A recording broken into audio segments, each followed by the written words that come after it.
Welcome to Electrified. It's your host, Dylan Loomis. Quick shout out to my newest patron, Sean N. Thank you for choosing to support the channel. We have Martin Viecha, Tesla's head of IR, doing a little FUD fighting on his own. Basically, he tweeted about how it's crazy that 94% of new car purchases this year will still be for gas cars.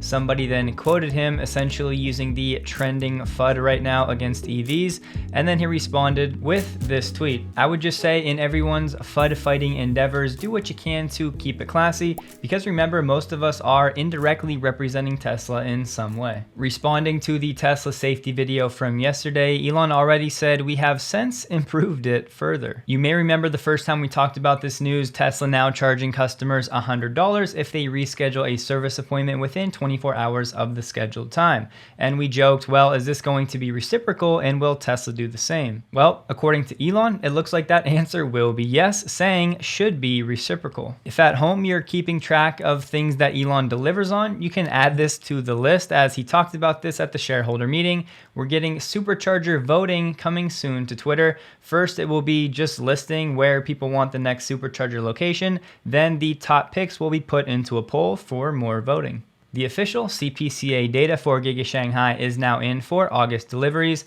Total number, both retail and export for the month, 76,965. Listen to this. Tesla sold 40% more cars in August in China than the top 3 Chinese rivals put together, NIO, XPeng, and Li Auto. Remember, this leaves out BYD, but those 3 combined to sell 24,766 for the month. Once again, Tesla over 76,000 by itself. Plugging those numbers in, looking at the export figure for August, this is a new record for Giga Shanghai exports. Previously, the high watermark was back in January, just over 40,000. The total for this month is the second highest mark ever from Shanghai, second only to earlier June this year, just under 79,000. And don't forget, Troy Teslake saying that for September, this number could be as high as 100,000, which if true would only be around 12,000 less than all of what Giga Shanghai delivered in Q2. The next time someone tries to tell you that Tesla's way too reliant on China,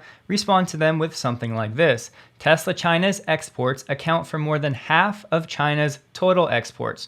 So, at least to some degree, China is also reliant on Tesla. Zooming out to the broader NEV or new energy vehicle market in China, the CPCA raised its forecast for total China NEV sales this year to 6 million, double the around 3 million back in 2021. And finally, for some context, BYD in the month of August delivered 173,900 NEVs for the month. Next up, Michael Snyder, Tesla's Senior Director of Energy Products, had this to say. Take a look at some new positions for Tesla's new Megapack facility. Different positions for testing, controls, quality, equipment, and process engineering, as well as techs, production associates, and technical project managers. A pretty timely project with grids around the world being stressed to all-time levels. Going to Tesla's website, currently we have over 35 different jobs listed for this Megapack facility in Lathrop. This facility should have a production capacity of around 40 gigawatt hours of battery storage per year once ramped.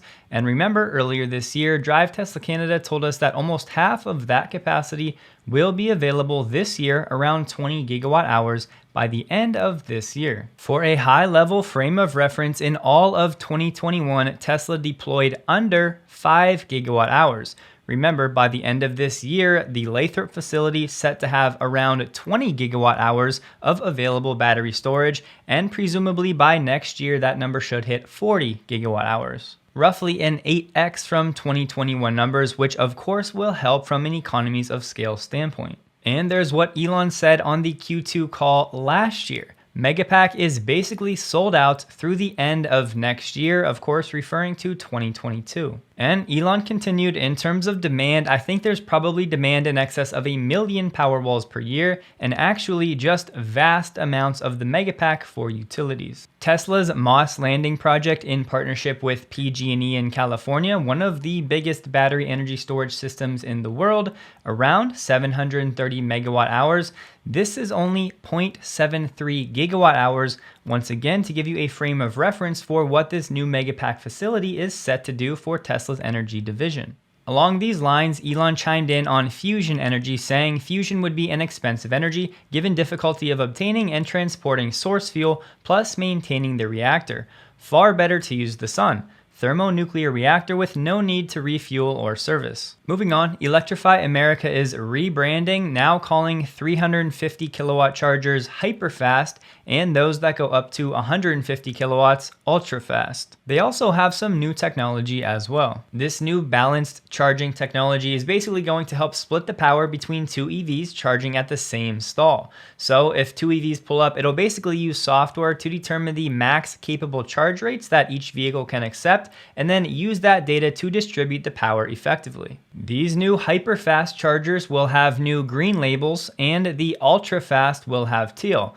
I would pose the question, wouldn't it just be easier to leave the chargers as numbers, 250 kilowatts, 350 kilowatts, instead of adding another step and another thing for people to associate and remember? And we get this new image of what these new EA chargers may look like. These new ones should start popping up the end of this year, and that balanced charging technology should roll out in 2023. In the midst of prices for seemingly everything going up, GM is doubling down, backing its $30,000 upcoming Chevy Equinox for the fall of next year. The Equinox should have between 250 and 300 miles of range, but Mary Barra did say that every trim level will have the option for 300 miles. The Equinox will be built in Mexico, so it ticks that box for North American production for the Inflation Reduction Act, but Mary Barra said still too much uncertainty for specifically which vehicles will qualify because of the battery and component sourcing requirements. Very directly, when will you be cash positive, unit by unit,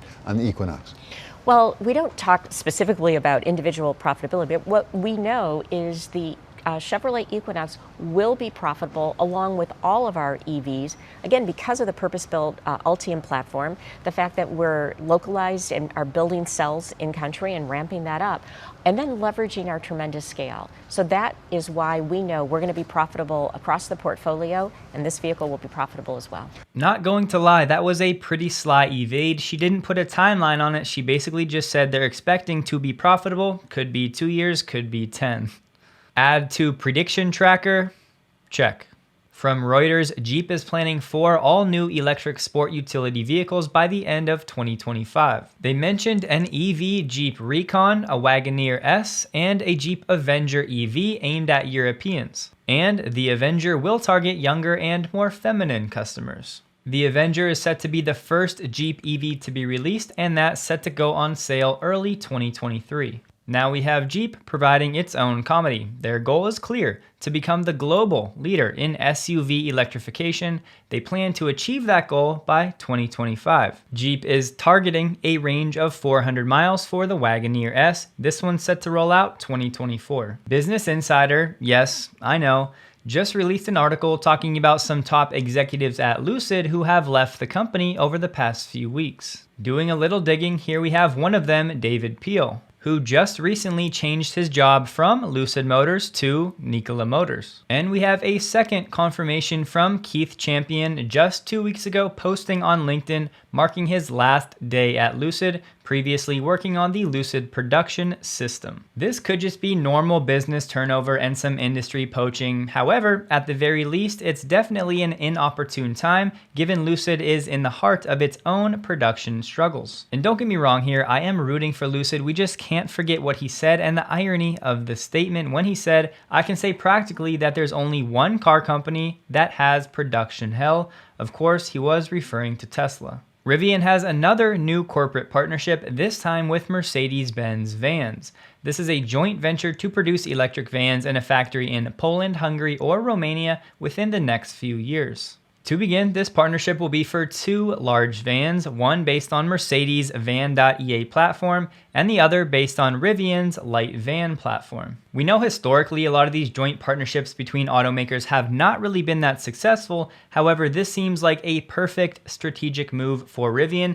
to continue down that commercial market in an area where there's not a ton of competition for these electric Sprinter type vans, teaming up with a company in Mercedes who has built them for a long time. Rivian should be able to bring some battery and software tech to the table, and I could see this partnership working out. And here we have Munro doing the definition of a teardown with a 4680 cell, hopefully a preview of the next video for them to upload. That'll do it for today. Please like the video if you did. Hope you guys have a wonderful day, and a huge thank you to all of my Patreon supporters.